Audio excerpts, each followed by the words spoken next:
Why did you flag down that helicopter? Because I thought it was in danger. Why? Took a sample of Henrik's blood. And I saw that the alien cells were still alive. They were alive, and they were copying Henrik's cells. Replicating them.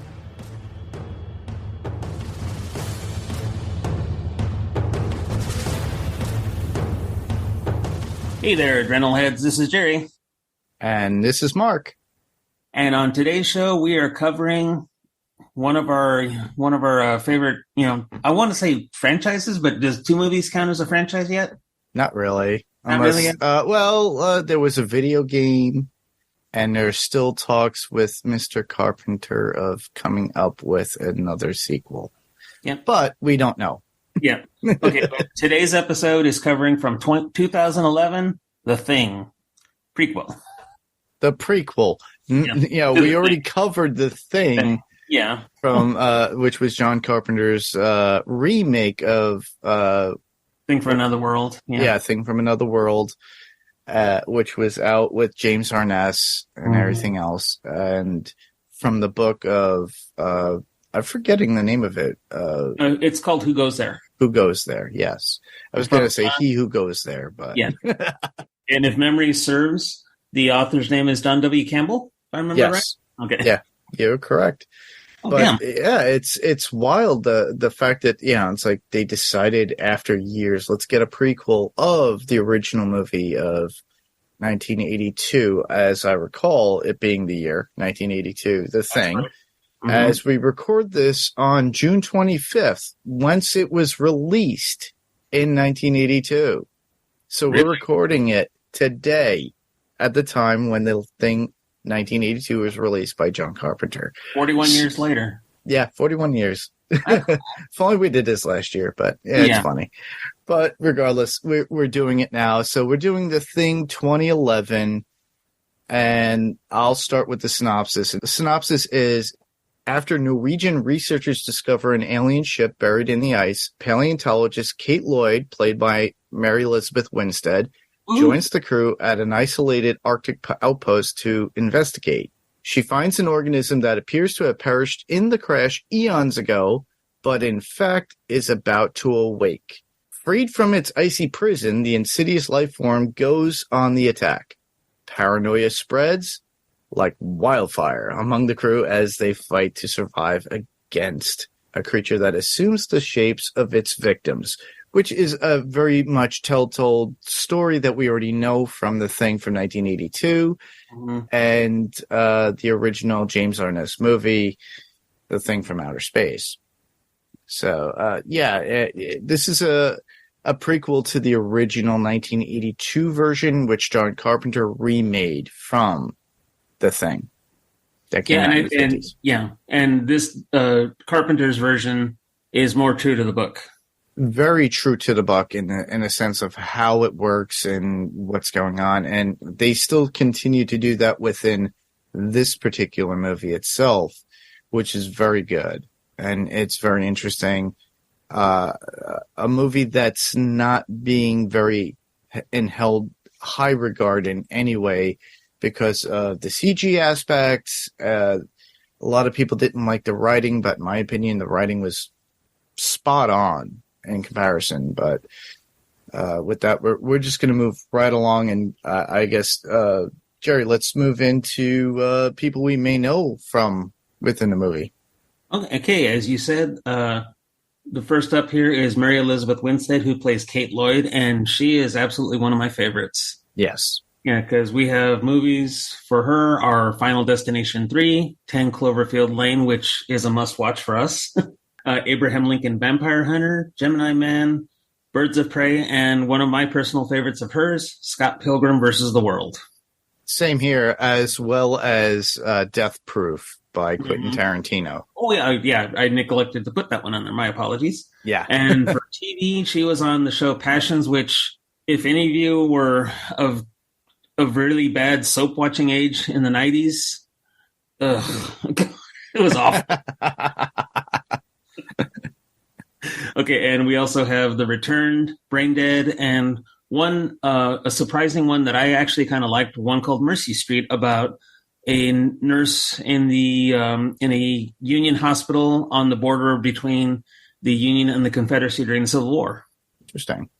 Mm-hmm. And now she's more involved with Star Wars now with her. I'm not sure if they're married, but they are very much involved, which is Ewan McGregor.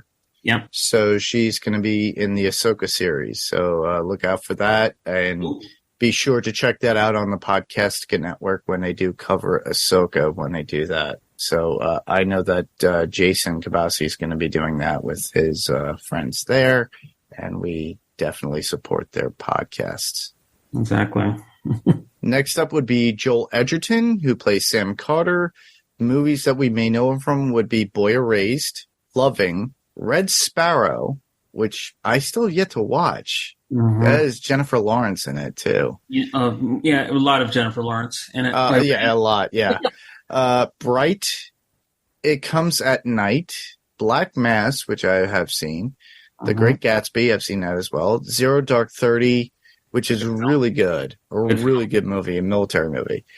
Star Wars Episodes 2 and 3 because he plays Owen Skywalker or Owen Lars.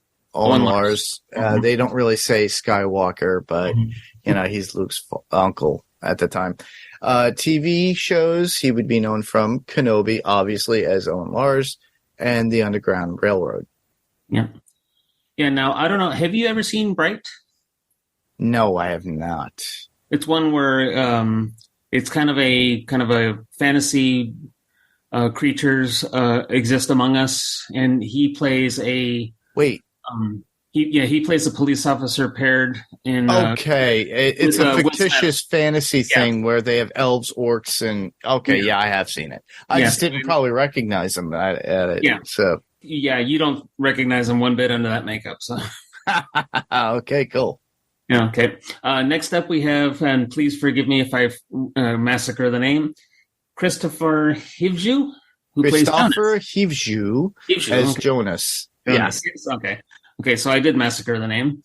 Okay, so he has a small part in one of our recent fun movies called Cocaine Bear. Yep, which I actually covered with Rob Moda on this particular podcast, which is pretty cool. And Daphne and Paik have covered on Run for Your Lives on Podcast Network, which is pretty cool.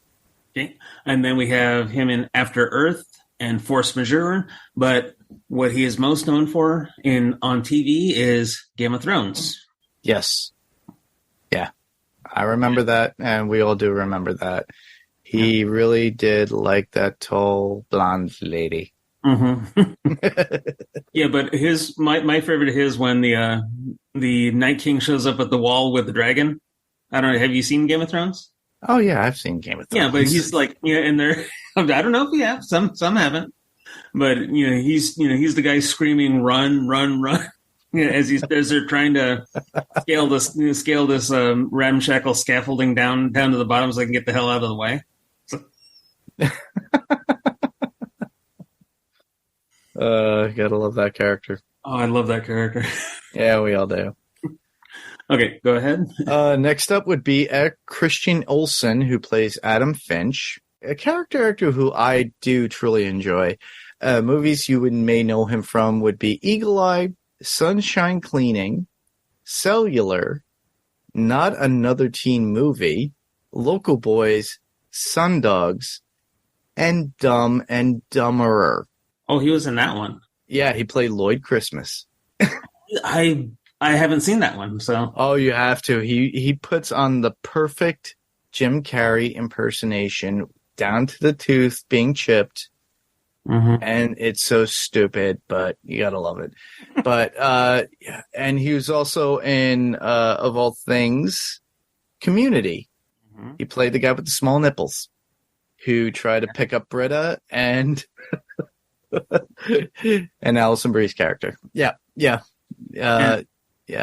was the hippie guy on campus that was barefoot and playing guitar all the time. So other TV shows, actually I already mentioned Community, but I'll just say this, NCIS Los Angeles, and he did 301 episodes according to what Jerry has put down. And which has just finished its run this year. Yeah. Which shows that he has had a long credibility with his acting chops and being on a long syndicated show. And he is valued. So I look forward to seeing him in more movies. Mm-hmm. You know, they don't really, once you get onto a TV show after a while, they don't really put you in movies as much. And Scott Caan actually mentioned that fairly recently in an Inside of You episode with Michael Rosenbaum recently about, you know, he was in films, he was very well known, he came from acting families, but once you get stuck in that whole syndicated TV show, it sucks because you have to go from show to show.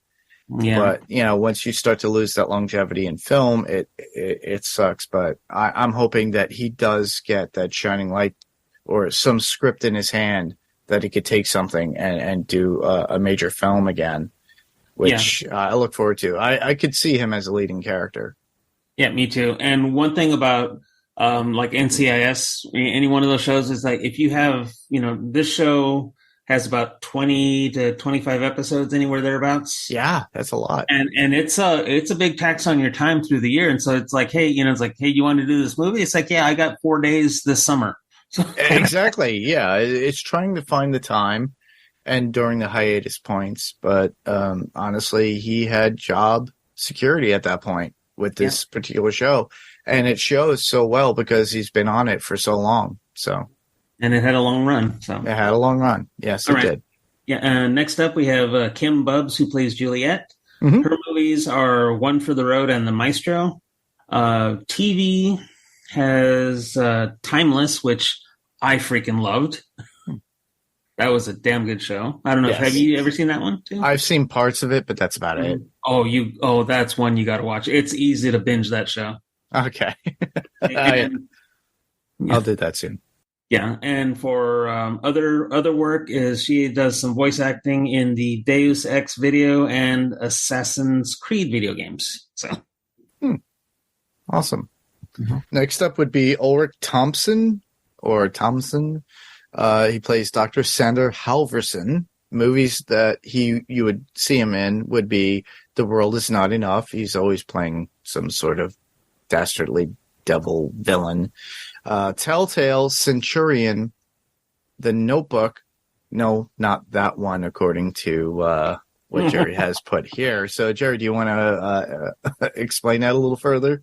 Well, all I took from there is it's just not that Notebook because I didn't, you know, because I was at the time I was looking for his stuff and I was like, I don't know anything from his stuff because I usually put the ones I recognize because if we try and do every single thing, we'd be here for an hour. Oh, definitely. Yeah, that's always been the case, and that's what my structure has always been.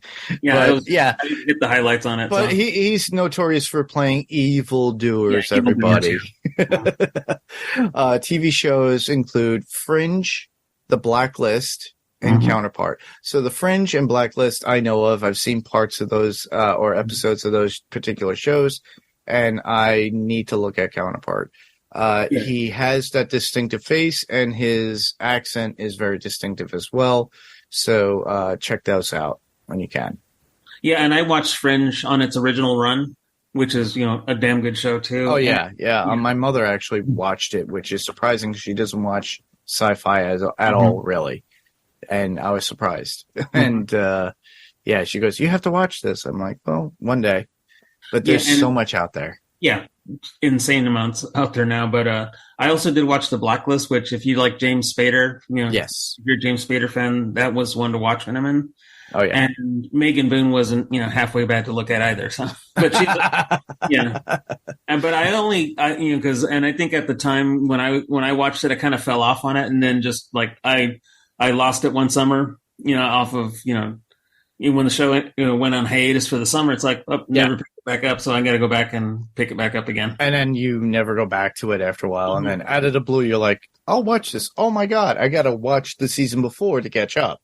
Yeah, because I believe I watched the first 3 seasons. Excuse me. Yes.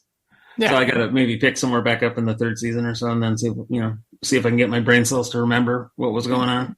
It's pretty cool. Okay, so next we're going to go on to our general thoughts of the movie. So, Mark, take it away. All right. Well, with my general thoughts about the movie, I really don't get why this movie was flagged. I was looking forward to it because once I saw advertisements for it, I was really looking forward to seeing this movie. Now, mind you, I didn't get to see it in the theater. I didn't get to see it until, probably because it was pulled so soon out of theaters. I didn't get to see it until it was on digital download. And honestly, I really enjoyed it. Now, mind you, the CG isn't 100%. And what I would love for is the Rob Bottin makeup effects that we got from the original 1982 version, but we didn't get here within this particular movie. But they did use practical effects at certain points.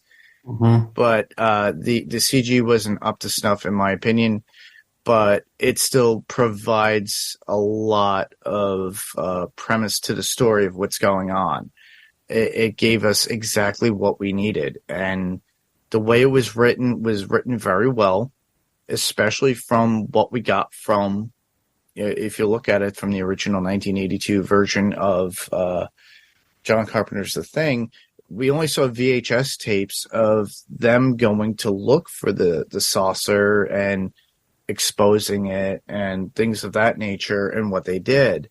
In this case, we get the actual information of what had happened, the whole story, which is what is needed. Now, they've subsequently done something else after the original Thing 1982, which was a video game. But in this case, this was the story that we never got.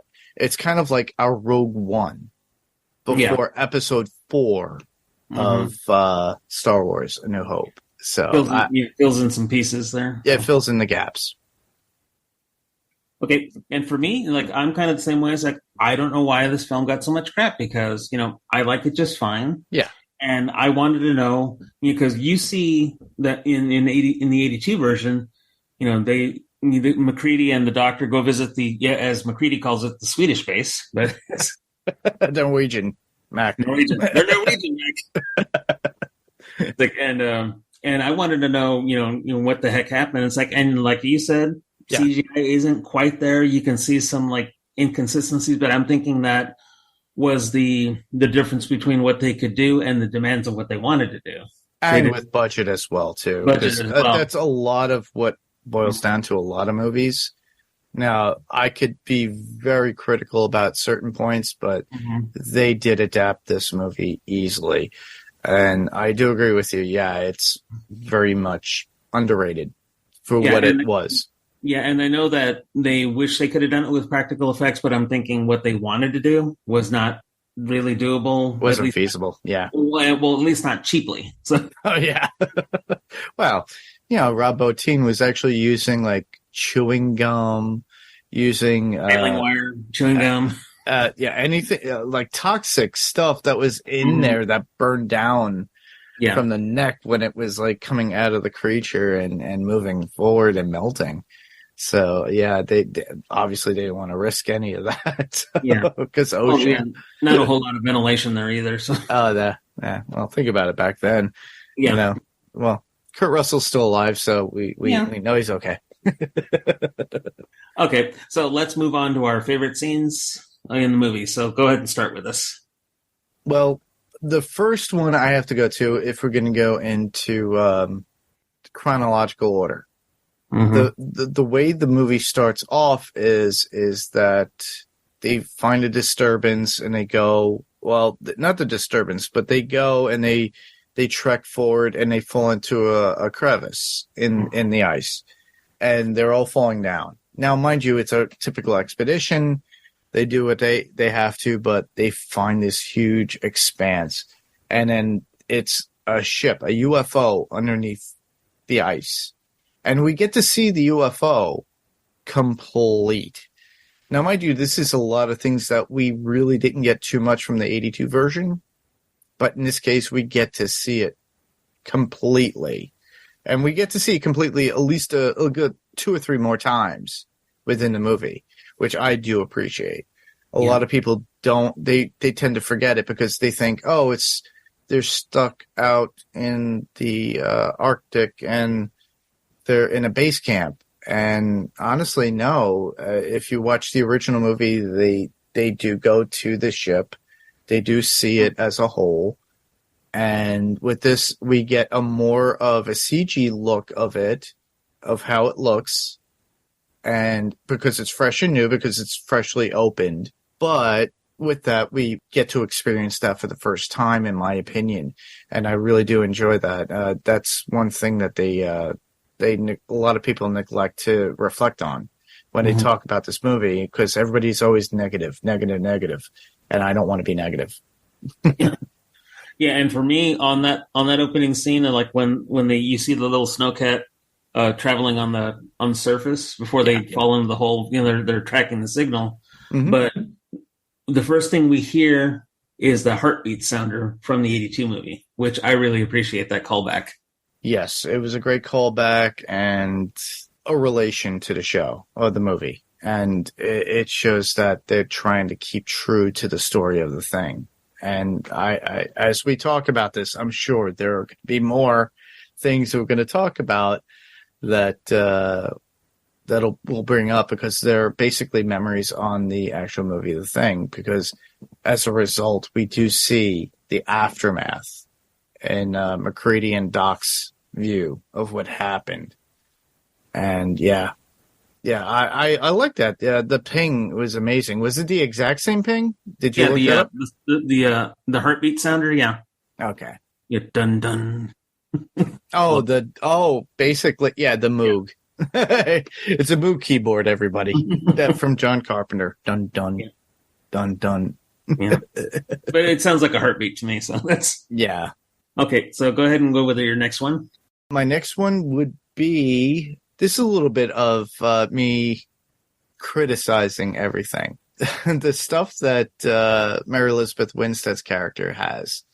If you look at Kate and what she has to deal with, where she's doing her research, where they tap her, the doctor, as well as... You talking about Adam? Adam, yeah. Yeah, Adam brings in Dr. Sander Halverson, and they go in. But she's listening to headphones on a Walkman, which is understandable, which is perfect for the time, because it's represented too within the 80s. But some of the computer equipment, to me, doesn't look as the time that it was needed. That's the only criticism I have of this. But she's also working on something there that was also frozen as well. And I think, Jerry, do you have any information on that or no? Just on what it was, but as far like what they used. Okay, but that'll come later in the interesting facts. Oh well, we'll go back into that when we get to that point. But the fact is that they use a song that was prominent for that time. Mm-hmm. Yeah, who can it be now? Who can it be now? Yep. Which is perfect for the for the movie's theme of the movie too. So. Yep. Exactly. Yeah. So So aside from that, the anachronisms of the computer equipment, that was just, is that pretty much it for that part, or? Yeah, that's it for that part. Completely. Okay. Mine is after the thing escapes from its, because they brought it back from. They got a whole ice block, everybody. And this is what brought the ice block back in. This is the ice block you see in the room. But after that thing escapes, in an explosive manner. Yes. It takes a guy or two. I can't remember if it's one or two guys that it took, but it took at least one. Yes. And as they're doing, they'd burned up that shed, and as they're doing the autopsy on this thing, they open it up and they find a human body inside the cocoon. Yes. And then this is where the practical effects are really good, because it's like a big sloshy, gooey mess. But it's also a very good positive mold representation of the actor that was there. And it's kind of slimy, so it's still new and fresh within the thing. Still like with something we got from 1982. So that's what I do appreciate in this, is that you're using practical effects within this and saying, and they thought this thing was consuming the person that was in it. Now, mind you, what they don't realize, it's replicating, or if not mimicking that particular person. And it's not until later that we get the information ahead. Obviously, this is spoilers, so obviously you people have watched the movie. You know what's going on. If you didn't, I'm sorry.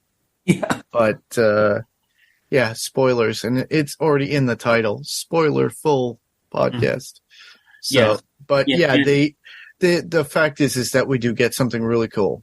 And I really do admire the workmanship on the effects. Yes, I really like that too. And they find like, what I liked about that too is that they had like little tendrils on like going up to the cheek. It kind of looks like like I'm putting my hand up against my cheek right now. But it's phasing into it itself. And it's phasing into it, yeah. Where the fingers are integrated almost inside the cheek bone and the cheek itself. Yeah. Where it's actually trying to, like what we saw with Lambert or whoever, not Lambert, geez. I'm talking about Mr. Diabetes from 1982. Wilford Brimley. Wilford Brimley with the guy's face against. Yeah, and it's just consumed inside it, and then it's attached to it. Yeah, so but the tendrils were like forming the body. Forming inside it, yep, to make it 100%.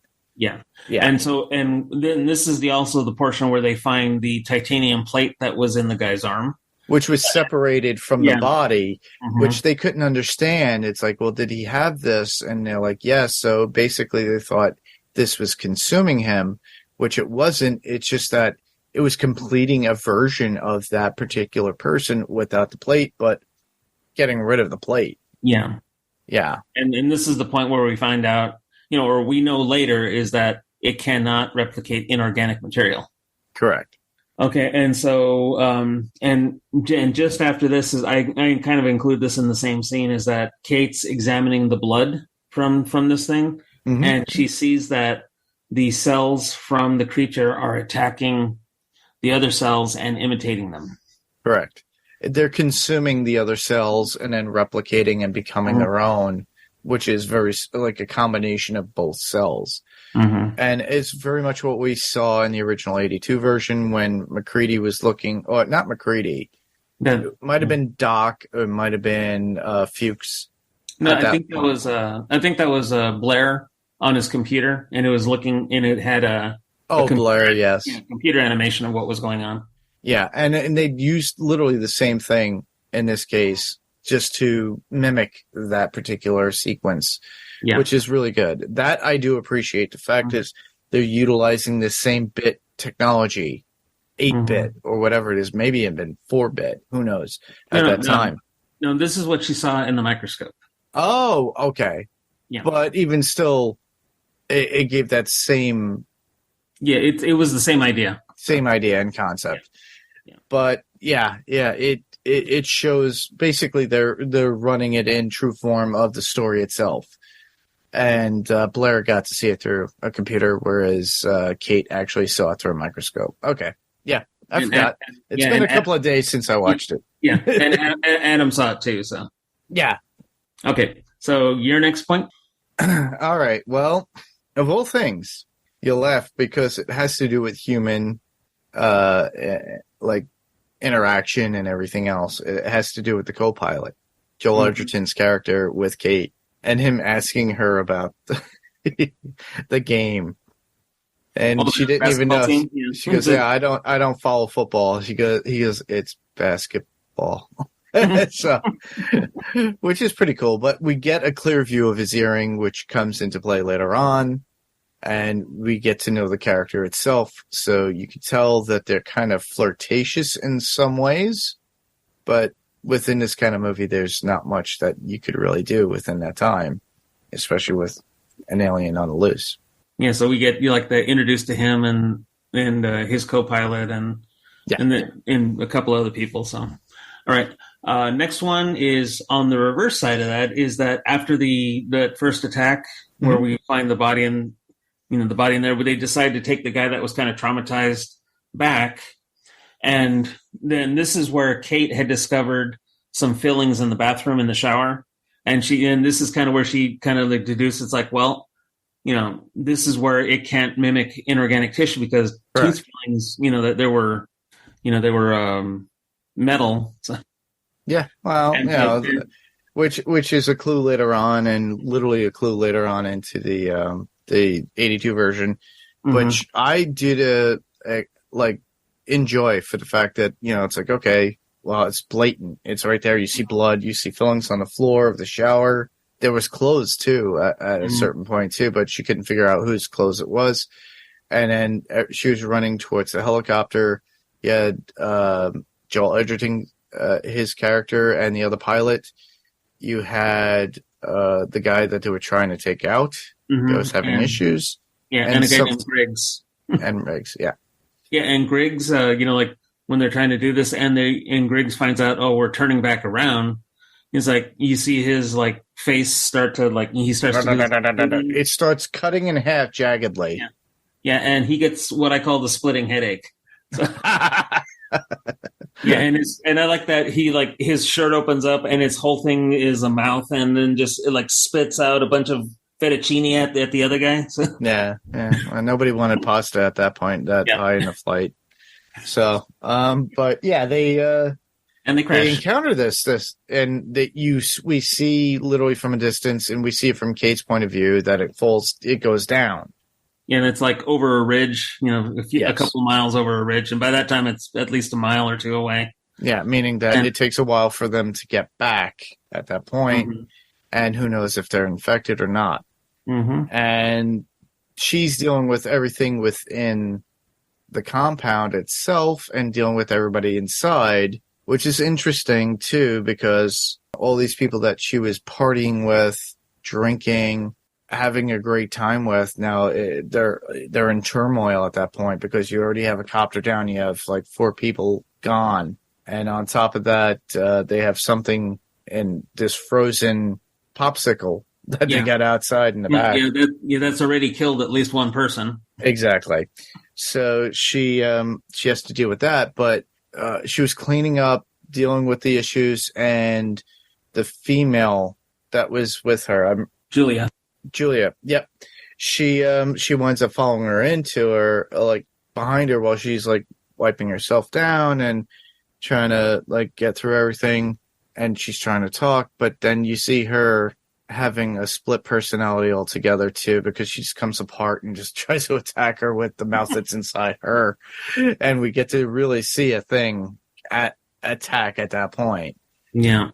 And it's like, oh, okay, that's the person who is infected as well. So yes, and that's the one whose feelings it's either her feelings or Griggs's feelings. So. Exactly, and we don't know. Yeah, we don't know. So. It's one of those. It's like, it's a whodunit. It's Cluedo, everybody. Yeah. Okay. So, and during that attack, she gets torched with the flamethrower. Correct. In the hallway. So, okay, and during this, we have the next one I have are the dental exams in the rec room. Yeah. And this is one where they have the dental exams, and then this is the attack where they're carrying Edward into the rec room, and one of his arms pops off. Yeah, and goes after and gives the Christopher. And gives the ear, nose, and throat treatment to Jonas. Yeah, Jonas gets it, and he's like, and it's like just hovering over him. Something out of the original thing, if you think about it, because the face, the hand, it just goes over it, and he's kind of messed up. It's kind of, oh man, it's kind of not. Was it Fuchs that was in the corner that wound up like they had a blowtorch and he was just burning and his leg was kicking? I'm forgetting. Oh, that was Windows. Windows. There you go. That's when they did Palmer's blood, and that thing popped out of Palmer's. Like Palmer's head split apart, and then grabbed Windows, and it went on to Windows, and then that's when it's like, all right, well, he's already contaminated anyway, but he had to burn him, But it was one of those feelings too within that particular movie for the 82 version, but in this case, it goes right onto Christopher's face, which is so funny. Yeah, and I call that the worst throat exam in human history. So yeah, it's something out of Evil Dead. Yeah, and then at this stage, this is where the tentacle like whip it around the room, and it gives Adam a liverectomy. Yes, it hits him. Hits him right in the liver, and then it starts whatever the thing it is. It starts to assimilate Adam, and this is where we find what I lovingly call the Two-Face stretchy melty. Yeah, it's like, think of Two-Face in Batman, everybody. If you've never seen Batman, but Two-Face with two faces with two actual faces, blurred and whatever, and gored and whatever. It's the character and creature that we do see in the 82 version that is split amongst two people, and it's back to back. It's walking on its like arms and legs backwards from its back end, looking upside down. Yeah, to these people. Yeah, so it's like Adam's on his back on the ground, and this thing comes over the top of him and like lays back to belly, and then they go face, like the merge right together, and the right hand, and they're face to face, not face to face, but kind of next to each other, and then and you see Adam's face start to like stretch and pull. It was like a mind meld gone wrong. Yeah, it was very bad for you Trekkie people. But it's one of the things I really did enjoy. Yeah, it was all CG for the most part, but it gave us the answer of where that thing came from that they found burnt, that they brought back to the 82 camp with Kurt Russell or McCready and Doc and everybody else to examine, as well as all these people that they had. It's like literally, it's like it was frozen for a long time, for a while. I would say in a matter of days. I don't think this was even like a week. It was probably within maybe days. 2 days tops. 2 days tops. Yeah. That all these events have happened, and that's what the cool thing is about this movie, is that it's the events that have happened before that 82 version. And there's talks about Carpenter following that, but I don't know how they would be able to do that after how many years? Almost 40 years. 41 years right now. So, jeez. But yeah, I really enjoyed that. What I wanted more out of the CGI or maybe the practical effects, I would have. But I was content with what we got, because I was just like, right away, when my first impression when I first saw this movie was like, yes, we got it. We got it, Jim. No, we got that particular scene, which I've been looking forward to finding out what had happened to these two people. How did they merge? How did this happen? And not only did we get this, though, but people running from them while using the pyro or using the flamethrowers. Remember, they were running throughout the halls? They were chopping through. Other people ran off. Yeah. And one of my favorite scenes is Joel Edgerton's character winds up using the axe to try to axe his way into a room that somebody secured themselves into. And we find the axe in the 82 movie. Correct. It's still in the door. Yeah, it's still there in the frickin' door. And then the guy that's beyond that door is the same person who cut the throat in their wrist, in their wrists, and it's bleeding out and it's frozen. I'm forgetting the actor, but with the way they represented it, made it kind of elusive, because I don't remember who the character was that went in there and that did it. Yeah, me neither. But the fact is, it looked almost exact to the point of what we had seen in the 82 representation of how it froze, because everything was freezing at that time. So he'd been bleeding out for a little bit, but even still without any heat, it freezes very quickly. So blood, as it's pumping out, I don't know how many pints are in a person, but forget it. It doesn't take that long for it to freeze. Yeah, I forget how many pints too, but smaller people, less blood kind of thing. But Sure. what I did like about that is that he ended up in that office chair in the 80 where McCready found it. Yes. And they had in the 82 movie, they had the blood, I call it the blood sickle from his wrist, and it was dripping all the way, and it connected to the ground. Correct. Yeah, and I love how that effect was, and it was perfect. Now, mind you, a lot of people are probably thinking right now, you guys are disgusting, and why are you watching and loving this? Well, we do love this. You know, I like the continuity. I love the continuity of what was going on. Yeah, it's a savage kind of film. God forbid if like Carpenter actually does a sequel to this point. He's been like teasing us with multiples, which, you know, if he does do it before he dies, I would love to see Escape from Earth, and I would love to see the new Thing version. Maybe, you know, Kurt Russell will come back as Jack Burton. Yeah. Okay. All right. So, what's your next one? Well, we're skipping pretty much towards the end. So when Kate winds up talking to Sam, and they're in the tractor. The snowcat. The snowcat itself. Yeah. And she goes, he was like, how do you know it's me? She goes, I don't. You're not wearing your earring. And he goes for his ear, and it's like, it's the other ear. Yeah. and he goes, no! And he starts shooting. Because, boom, it was a dead giveaway because they can't imitate. Or it's inorganic. Like, inorganic, yeah. Yeah, but it was like the case, it's like, you know, his earring was in his left ear when at the beginning of the movie, and now it was in his right. And I was like, yeah, okay. No, it wasn't even there. No, you're right. It wasn't even there. Yeah, it wasn't even there. It couldn't even put it in there because it would have had to have freshly pierced itself. No, you're right. You're right. Yeah, because he only touched his ear. I'm sorry. Yeah. Yeah, right. He touched it and was like, oh no. Well, he had a 50-50 shot. So yeah, he did. Okay, and my final one is the final scene with the second helicopter showing up, because earlier in the movie they had talked about where's the other guy. It's like he had gone for fuel. It comes back. And the one guy that can only speak Norwegian is the one that's there. Is the one that's there, and then the helicopter pilot's, you know, like what the hell's going on? And he's pointing his gun at him. It's like, you know, show me your teeth. And he's like, okay, but what we see is the dog. It was in Norwegian that he was saying. Yeah, it was in Norwegian. Yeah, it was in Norwegian. Yeah, but yeah, the dog pops out of the window and goes running off, into the snow.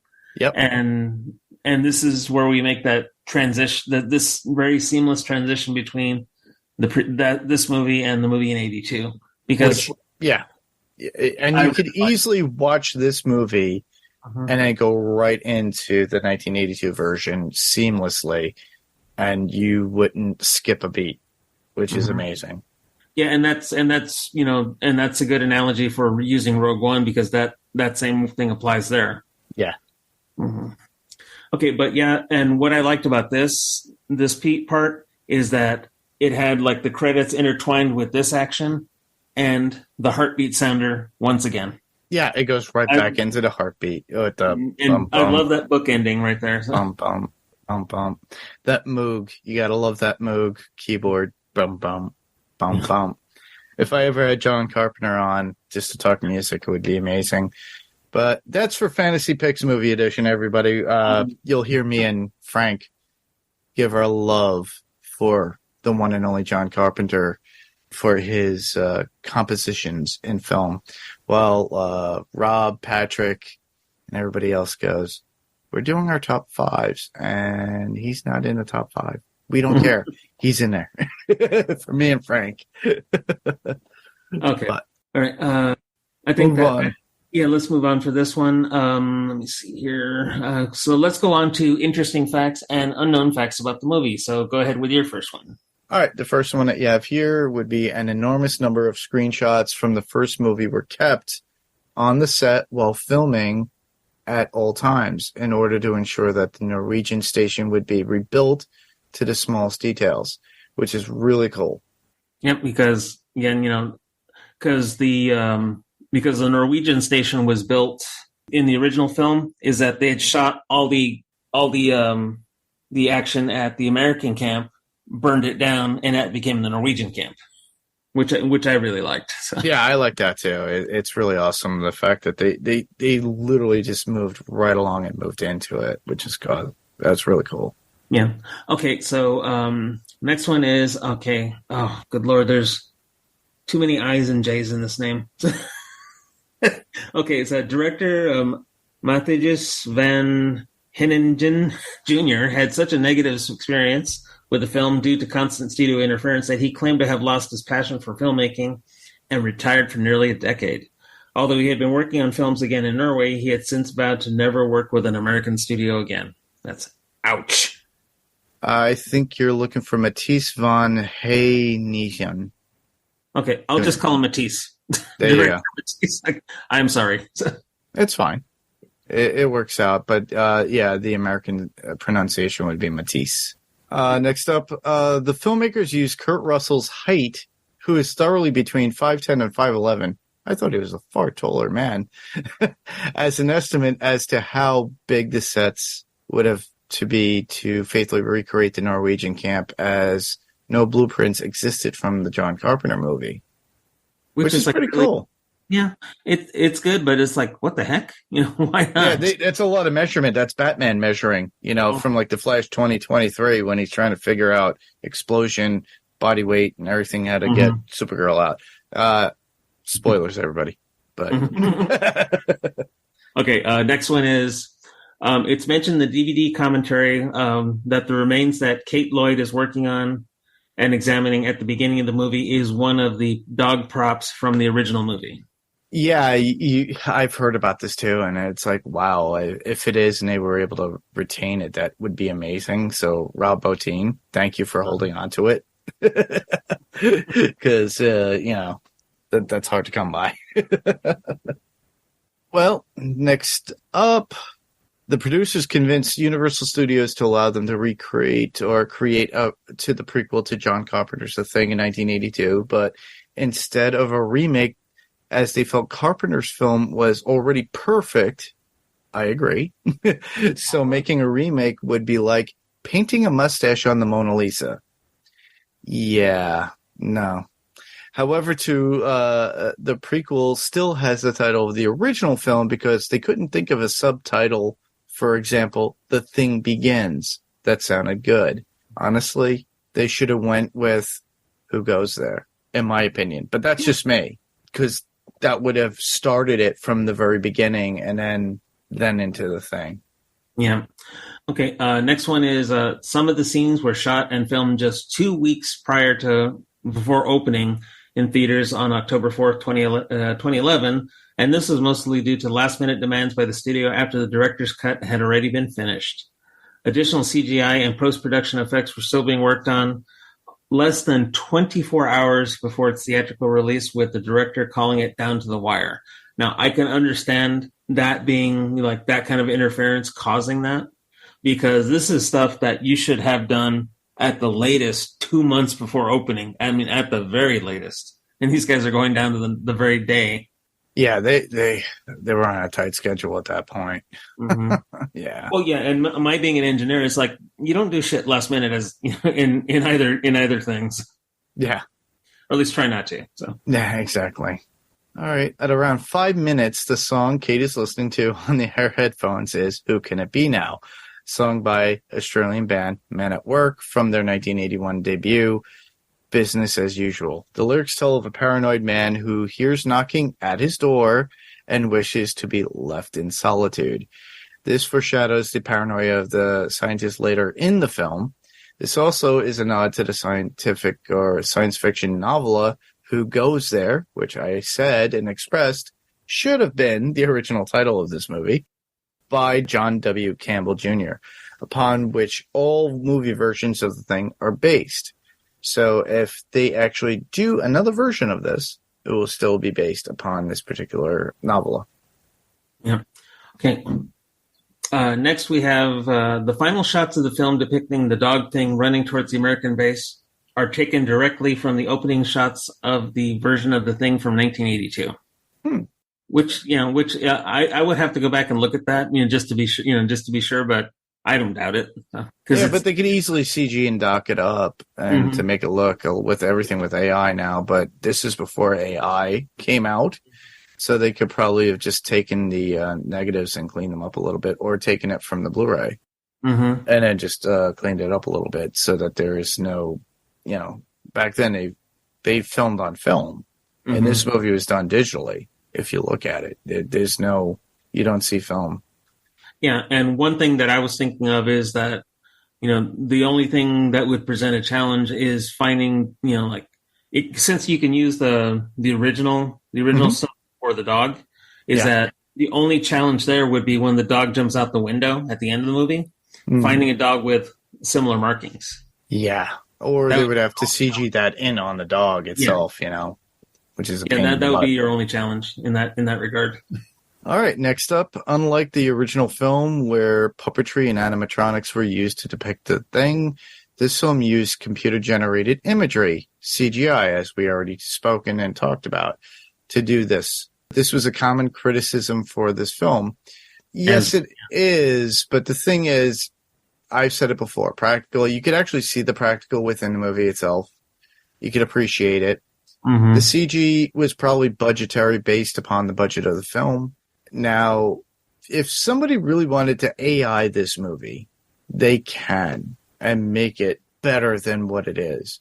It's whether, if not the film company or the director or producer wants to go back and do that. Because look at what they did with Zack Snyder, with the Snyder Cut for Justice League. They literally recreated a movie. So if they wanted to make the Thing universe, and if they're going to do a new movie, they could easily incorporate this to make it as close to what it would look like practically. Or before it got into the 82 version. Now, mind you, they could get rid of the cheap-ass computers that they had for Kate in the very beginning of the movie, and they could recreate those with digital and just toggles and whatnot. But they could easily do that. It's not something that's far-fetched. It's a matter of catering to a fan base at that point. And that's something I would probably try to bring up to somebody like John Carpenter, who is devoted to this particular movie, because this was, if you look at the 82 version of The Thing, he loved that movie. He loved Kurt Russell's work in it. He loved the ensemble cast. He loved Rob Bottin's. It literally launched him into a category that other people thought at the time vomitous, because it was looked at and not heralded highly, but over the years has been a classic. I agree. Okay, and the final one is, after they had a test screening, the producers and even the director saw the effects on film and said, to quote Woodruff, I forget who Woodruff is, I should have put that in there, says, this looks like an 80s movie. And the director, Matthias, even backed that up, saying to Den of Geek, well, the initial plan, slightly naive, was maybe to build everything practically, and added, it looked a bit like an 80s movie, actually, which for some people is really special, but not in 2011, so we enhanced with CG. Yeah, they were limited what they could do with their budget. It's not like they could, hey, Mr. Bottin or Rick Baker, can you come over here? Oh, we don't have that money right now, but we'll give you a lot of, craft services to take home. But they're not going to do that. Yeah. But honestly, it's a great movie, in my opinion. It still suffices the need of the story. If you're going to watch this movie and go right into The Thing 1982. Now, you just have to subside, like I said, the CG work. And that's about it. The story itself is really good and structured.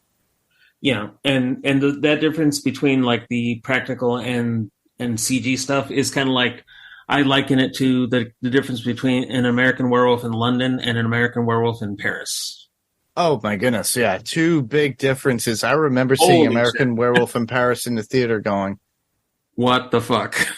Why am I watching a video game on a movie screen? Yeah, that's what it is. Yeah, because, and it's like, and that's very tough to have a movie that many years later and actually have it look worse than the original one.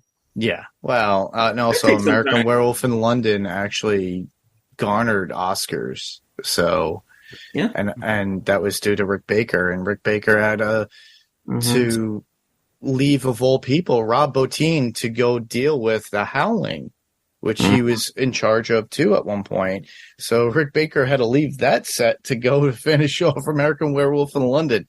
Just a little behind the scenes of what my special effects gurus that are out there that I love, between Tom Savini, Rick Baker, Rob Bottin, Dick Smith, Christopher Nelson, all of them. It's like these are great special effects artists, but Rick Baker at that time had to make a choice. But the choice between American Werewolf in London and American Werewolf in Paris, that was budgetary. That was based upon the film company itself and what they wanted to budget for the film. These movies are, and I'll express this nicely and succinctly and very simply. Basically, when you're doing sci-fi, horror, or anything like this that is very intense, you have to pay into the special effects. It's not more of the actors. Yes, the actors do matter. I will state that. Yes, they do. And the writing as well as the composition. But the effects are the biggest part of these films. And if you do not pay attention to these films, they're just going to look like cheap trash. And now I accept, because I do like cheap trash kind of movies like Puppet Masters. If you people out there remember what that was with a bunch of puppets, I love that series, but I accept it for what they are, and they have been, and still to this day, and they still make Puppet Master movies. But if you're going to do something that has legacy to it, give the legacy the props it needs as well as the budget for the effects to make it up to proper standards for that original movie. Not only wait for it to uphold its legacy, but also revering the benefits too, because with American Werewolf in London, we've already mentioned it, it garnered an Oscar for effects. You could easily do that again. You don't have to do it just CG. Do it a blend. Make it work. Jurassic Park did it. We could do this. Yes, exactly. But that's it. That's all I have to say. I'm off my off your soapbox. Yeah, exactly. All right. So with that, we will move on to quotes. So Mark, what do you got? My teeth are porcelain. Anybody else here with porcelain teeth? Yeah. That's about it. That's all I got. Yeah. Did they have porcelain fillings in 82? I don't know, but it'd be interesting. That would be hurtful, in my opinion, because hot porcelain in a mouth. No, they mill them down. They would have to shape them and mill them. So. Even still. Yeah. It's still surgery in my mouth. Yeah.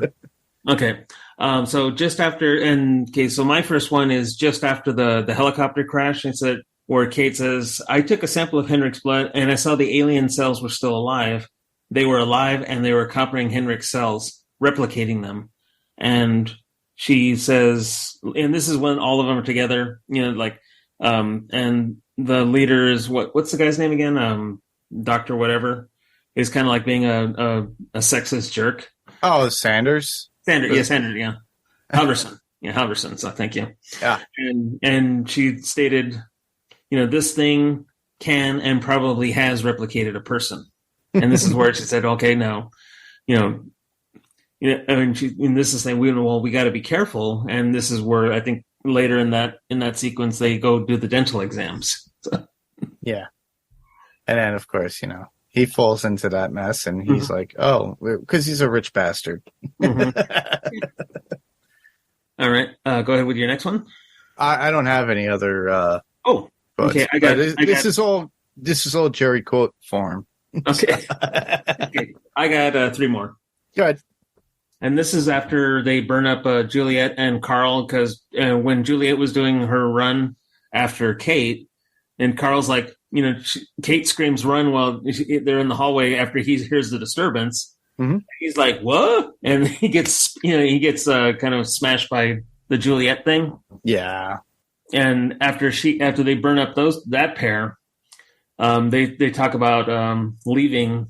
And this is where Kate tells, I think it's Kate where tells Sam is that, let's leave. And she says, well, then you could be getting into a vehicle with it. You'd be alone and vulnerable. And that's exactly what it wants. Not to mention that you'd be giving it a way out of here and a way to spread. It's like a virus. So what do we do with any virus? And Adam says, quarantine, we isolate, and we kill it. Yeah, pretty much what the next team winds up trying to do in the next movie. Exactly. Okay, and this is after Carter and Jameson return from the crash site. Carter says, Kate, a bunch of scientists can't handle, they can't handle what they saw in that chopper. And Kate says, for all we know, you could be one of those things, and it's hard to believe you both walked away from that crash. And it's like, well, one of them did. That is true. So you got to say Griggs, this is, at that point, this is where Griggs had already assimilated Carter at that point, because he came back assimilated. Yeah. But the only thing is, and that would mean that Jameson was also assimilated as well. Right. I would have to think so. Yeah. Which is they're all trying to kill themselves, if you think about it, just to fake it. Because you have to realize that this alien, even though it's amongst multiple people or has assimilated multiple people, I'm saying assimilated, or copied, has to be aware of itself. Yeah. But it still has to keep up that fake attitude, which I think if they ever did a third movie, will be something that will be more delved into even more so. Yeah, and this is where I think we might have mentioned this in the first movie, is that we're what McCready had said is that every part of him was a whole being after seeing the doctors lose his arms through the other guy. Yeah. And he said, and if a man bleeds, it's just tissue, and if a blood from one of these things will try and save itself. Correct. And you got to think that what we're fighting here is something microscopic, which is why the reason why you need to use fire to kill it is that fire destroys everything down at a cellular level. Cellular level, and that's why acid is also a good weapon against it as well. Yeah, we can't be gassing acid on ourselves, Jerry. Yeah, it's not a good thing. Not going to do that. Okay. But that would be a way to do it. It's like you just put a drop of acid on the back, like on the back of your hands. Like if it goes bonkers, then you're a thing, and if not, you're good. Yeah, it's like here, look, I'm good. This is why the hot needle, the hot wire works so well with the blood. Exactly. It's just an easier way of testing method. Yeah. Okay, and then my last one is, this is when Kate had burns up Sam, and she says, you know how I knew you were human? When you showed it back at base? And he says no, and your earring. And this is when he touches his ear without the earring. Yeah. And it was your other ear, and, you got Sam Flambe. Yeah, Sam Flambe. But whatever happened to Kate at that point, my assumption would be that she froze to death. Yeah, that's my assumption as well. Because it leads right into the next movie. So she didn't survive the night or 2 days until and when you got the other guy, the Norwegian, shooting at the wolf and dealing with everybody else at McCready's base that we all know. Yeah. Okay, so let's go to our rating. So what's your rating from 1 to 10? Well, with this, I have to give it a solid 7.9 out of 10. Yep. And for me, I gave it a 7.5. And it's just because, there's a couple things like with the... to me, it was the CG. That was the only drawback to that. The story, the dialogue, everything else worked in its place. The CG for the thing itself was the only takeaway that didn't feel good to me at times. Other than that, overall, as a story, moving into the original was perfect. But what about you? And mine was just a couple of practical things. It's like, when Sam and Kate were going to the ship, he should have just assimilated her right then and there. Yeah. So that's little But I'm thinking he might have just done it for appearances. Yeah, well, he's only placating himself at that point because they were alone anyway. So I don't know. So that's the whole thing. It's like, why, and that was one thing that I like the way the story ended up, but why didn't you just assimilate her? Because, you were alone, and that's its whole point. I think for the story portion within the movie itself, it would have been too fast. Mm-hmm. So people would have been like, wait a minute, that happened way too fast. It's like, and it just went on top of her, Yeah, and then that was the thing that and this is where I'm thinking as just an aside about, let's take a quick aside here, is that the guy with, the Norwegian guy could have burned them both up with the flamethrower, thereby taking care of those two and how they died, not just saying Kate froze to death. And then he goes back to the base in the other snowcat, the one that Kate had taken, that wasn't fried, the one that the Sander had originally taken there to get back into the ship. That Norwegian guy could have taken it back, and then as the helicopter's arriving, then there you go, and that takes care of that continuity error right there. True. They could easily rewrite this movie if they needed to. Yeah, but currently the writers are not working. So. No, that is true. We don't want to be scared. Yeah. But I am just like, ugh, it's very. I'm like so angry about that. I know. Just because of the situation that it presents. But enough of that. All right, so let's move on to what we call our guilty pleasure movies, or movies that you would like to suggest that people don't normally watch that you like. All right, well, for me, okay, hang on. You mentioned this right before, and what I'm going to do is I'm going to send you a chat, and you're going to tell me if it's right. All right, this is going to be interesting, people. Okay. Sorry, folks. We're doing visual things here on an audio. But I will confirm or deny. Yes, you are correct. Yes, I got it. All right. So, Jerry guessed it. It's one of those sci-fi horror movies that are out there. Had, of all things that always makes me laugh, well, they're in an elevator of a big water boat. Had the song that was on, what do they call that? Muzak at that time. The Girl from Ipanema. And somebody made a joke about it. He goes, is that the Girl from Ipanema? Yeah, it is. It's the movie Deep Rising from 1998 with Treat Williams. And a group of mercenaries hijack a cruise ship that happens to host a giant sea creature.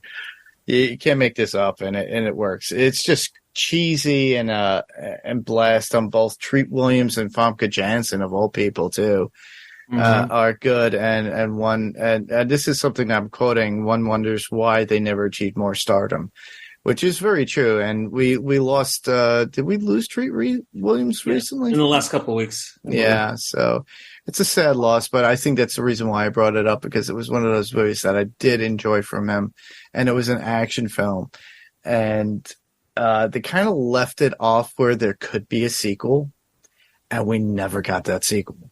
Yeah. Yeah. It's like Deep 6 9. That was another one that had a crustacean on a deep. Oh, Deep Star 6, you mean? Deep Star 6, was it? Okay. Yeah. It was like underwater. They had a creature under it. That was another one that I enjoyed too. Anything that came with like creatures that were on an island or whatever. I'm sure Jason Gabassi, who is part of Podcastica, who loved Lost. To me, I thought Deep Rising, that little creature that we got at the very end that was going onto an island, that was from the TV show Lost. You talking about the smoke monster, you mean? Or yeah. When I first seen Lost, I think, I heard the sound of it. It's like, well, why are they being hunted by a T-Rex? Yeah, well, I thought it was the thing from Deep Rising.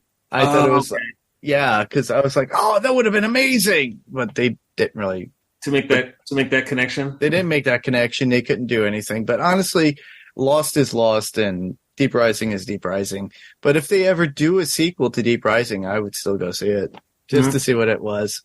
It'll probably direct a video for all I know. Yeah, next to Crocosaurus versus Gigantosaurus, or whatever the hell the sci-fi channel was. Well, two-headed gator, two-headed shark attack. And but my favorite one was I think this because it had whale wolf in it, and I believe it was Sharktopus versus whale wolf. Okay. I think I know the name. Yeah. And it was a shark with octopus on it and and a howling whale. It had like a wolf that can swim as fast as a whale can. Yeah. Or even faster in this case. But that was more of like a sci-fi direct to Yeah. TV kind of movie, which is funny. Those are so bad. Oh yeah. I mean, it's like giant claw bad, or even worse. Oh, Lavalantula. Lavalantula. Yeah, that's one bunch of tarantulas that come out of a volcano, and they're lavalantulas. Oh my god, I haven't heard of that one. Yeah, Steve Guttenberg is in that one. Of course. And Ralph Garman, everybody. So not to plug of all things Hollywood Babylon with Kevin Smith and Ralph Garman, but Okay. Ralph Garman is in one of them. Yeah. Okay, and for me, I also have a who's the monster type movie. I have from 2010 Devil. Oh, with the elevator. The elevator. Ah. Like who's the monster in this movie? It's like and they're all people.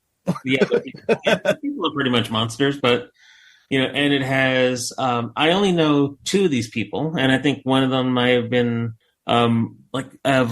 maybe been more famous. His name, Logan Marshall Green. I believe I saw him in a couple other things, but the only two I know from this movie are Chris Messina and Matt Craven. Huh. Interesting. Mm-hmm. Jeffrey Arend looks familiar to me. Mm-hmm. He was married to Christina Hendricks. Yes. Mm-hmm. For some odd reason too, I think and reflect back at this movie too, of all things that you mention it, I'm thinking, was Michael Pena in it? I was like, no, he wasn't. But I do remember seeing the movie years ago. Mm-hmm. Yeah, it's been a while since I've seen it, but I have an entire list of stuff that we can put in this category. Oh yeah, Bokeem Woodbine is definitely a character actor we've all seen before, and yeah, and it's one of those movies that they're stuck inside an elevator. Everybody, so it's all about people's darkest secrets and fears and how they feed on each other and attack each other verbally, and then I think the elevator lashes out at them at one point. Yeah, at certain points too.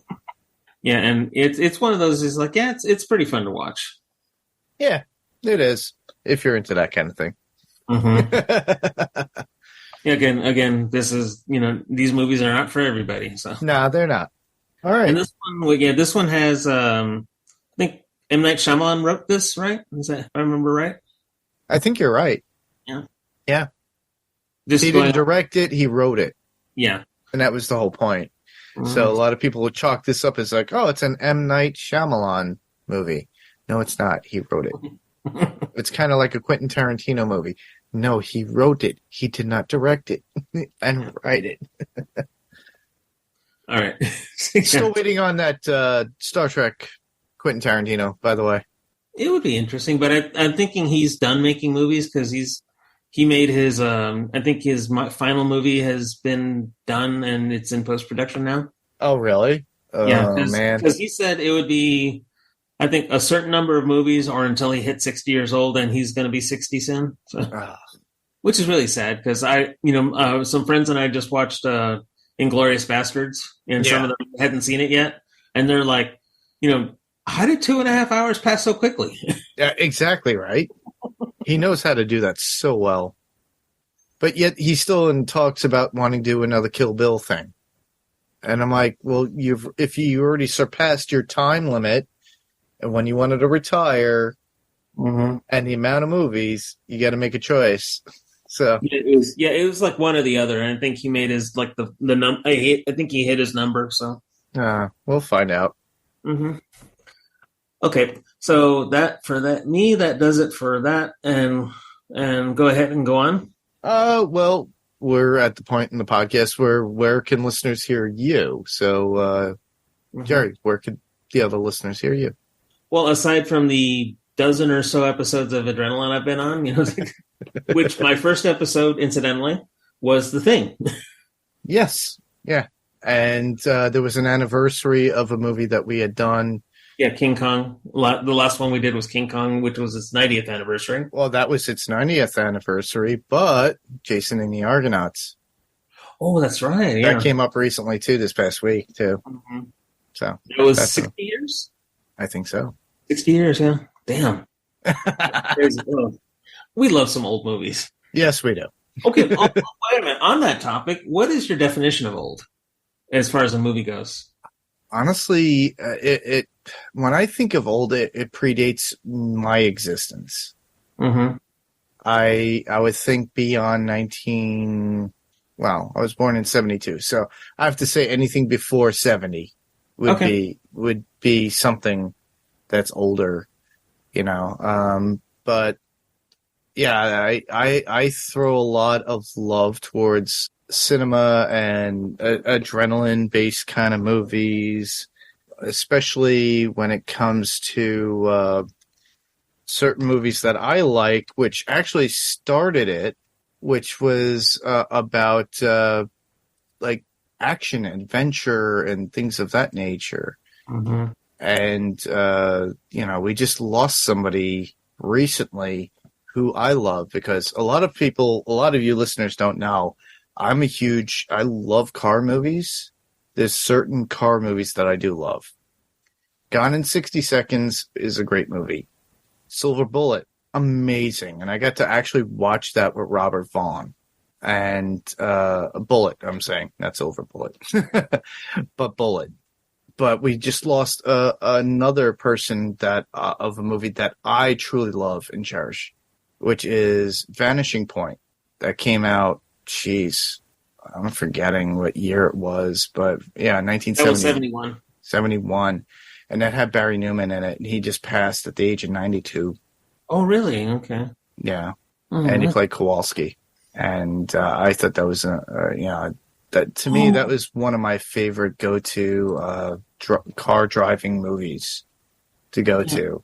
Okay, I just looked him up, so I recognized the face. I did not know he passed away. Yeah.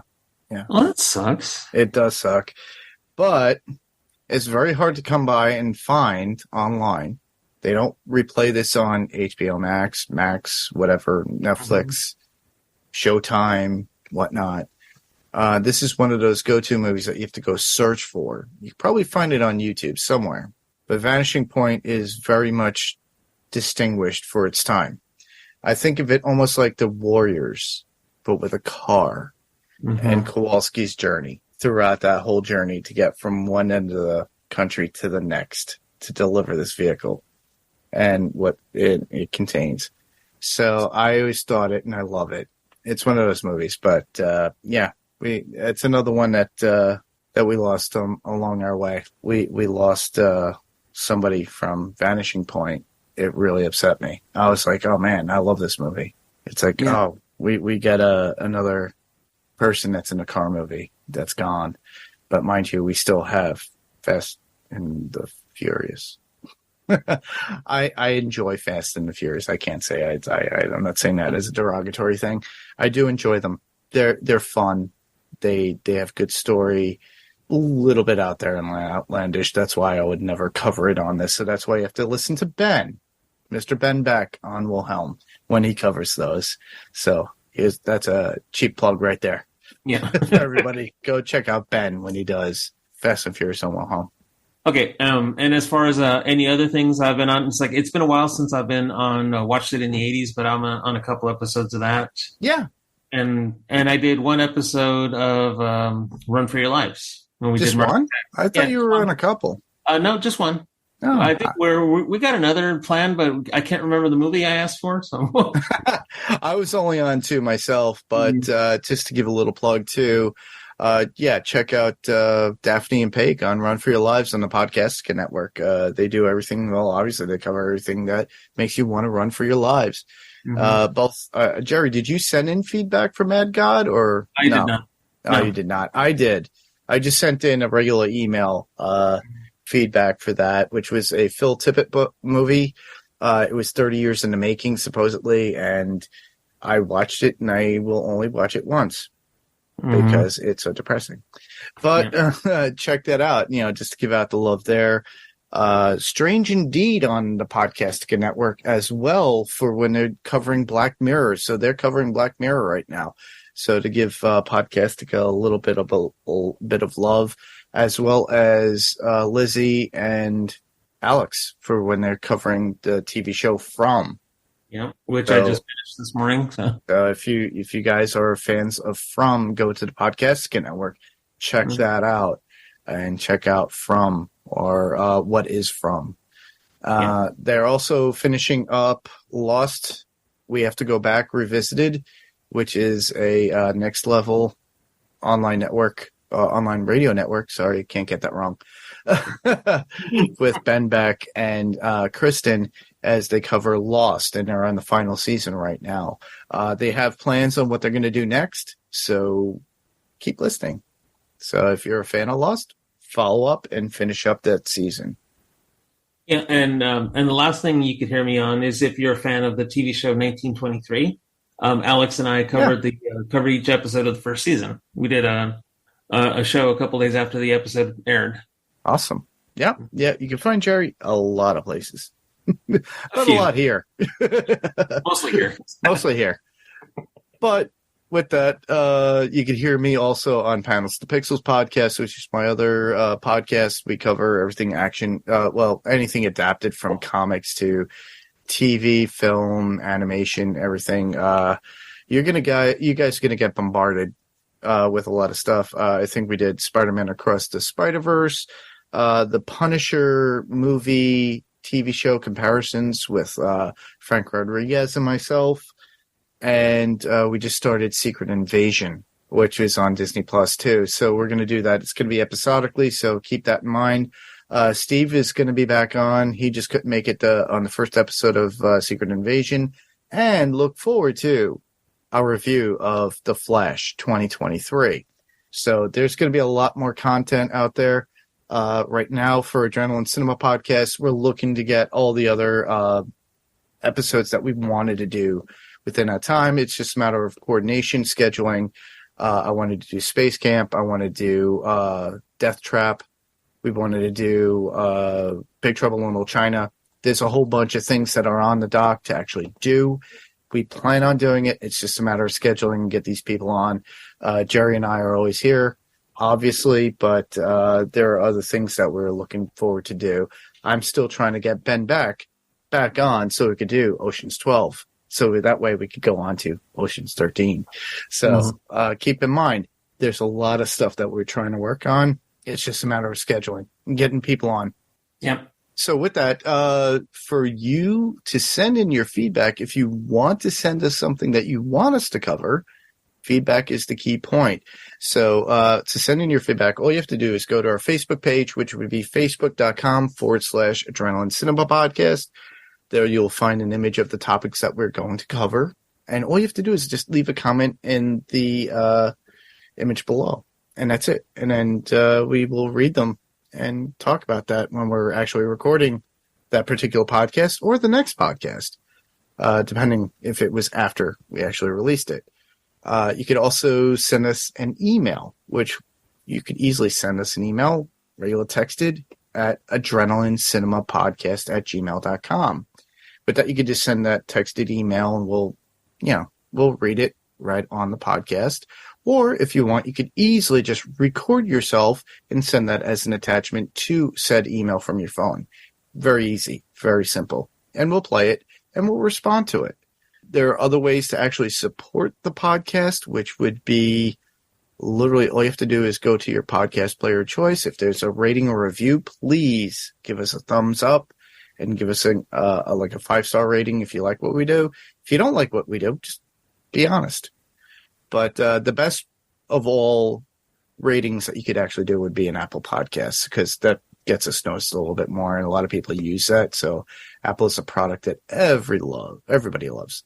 We highly recommend that you check out the website that this podcast is affiliated with, which is Pyrocore Entertainment, where you have not only just Adrenaline Cinema podcast to deal with, but you have Fantasy Picks Movie Edition with Rob and his slew of guests of fantasy picks of movies that he does, as well as we just did top 5 composers, like I mentioned earlier. So you could check that out.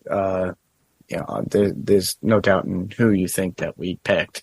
So check it out. And we do, Frank and I do geek out about John Carpenter a little bit. You could also listen to Watched It in the 80s there, too. There are links there for Watched It in the 80s with Damien when he comes back, because I know he's on a little bit of a hiatus himself. And you could see links to our artist, Kirk Manley, who does the artists or does all the artwork for Adrenaline Cinema Podcast and for Pounds to Pixels Podcast, as well as Pyrocore Entertainment. So with that all said, that is our show. Jerry, this was fun. Yep. Thanks for having me on again. No problem. So that was Adrenaline Cinema Podcast. I'm Mark. And I'm Jerry. And we'll talk to you guys later.